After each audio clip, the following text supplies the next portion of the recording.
Para pamirsa ingkang kinasih, salam tentrem rahayu wonten ing Sang Kristus Gusti. Kula Bini Sepuh Saptono saking GKJ Kebonarum Klasis Klaten Barat nyarengi panjenengan sedaya wonten ing renungan Sabda Winedar dinten Senin 13 Juli 2026. Waosan kitab suci ing dinten punika kapendhet saking setunggal Tesalonika bab sekawan ayat setunggal ingkang mekaten. Wasana para sedulur, panjaluk lan pituturku kabeh marang kowe ana ing patunggalané Gusti Yesus, kowe wis padha krungu saka aku. Kepriye kudune lakumu supaya ndadekake keparenging Allah. Bab iku pancen wis padha kok tindakake. Ewa semono prayogane kowe saya tumemena anggonmu padha tumindak mangkono. Renungan ing dinten punika kanthi ira-iraan ngudi kasucen kang dadi kersane Gusti. Rasul Paulus maringi puwucal dumateng pasamuan ing Tesalonika bilih ingkang nderek kersanipun Gusti punika kedah suci lan tebih saking dosa.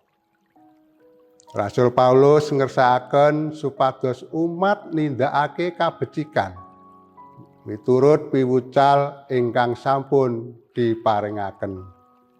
Sarta njagi badan saking remen nuruti hawa nepsu ingkang boten trep.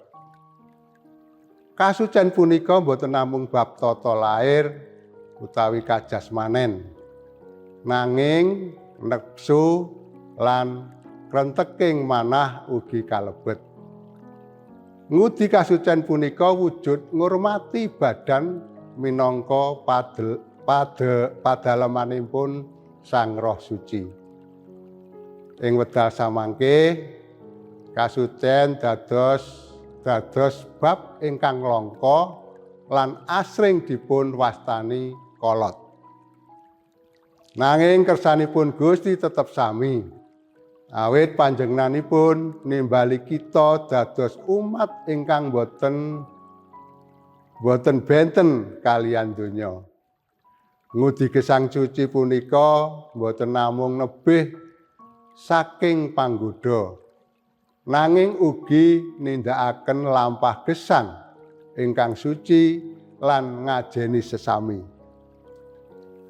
Prasetya iman boten namung ing tutuk, nanging kedah dipun tindakaken kanthi tumindak nyata saben dinten. Mila sumangga kita ngudi kasucen kanthi setya, prayoginipun kita tansah ndedonga nyuwun kekiyatan saking Gusti. Amargi kita piyambak boten badhe tanpa pitulunganipun Gusti.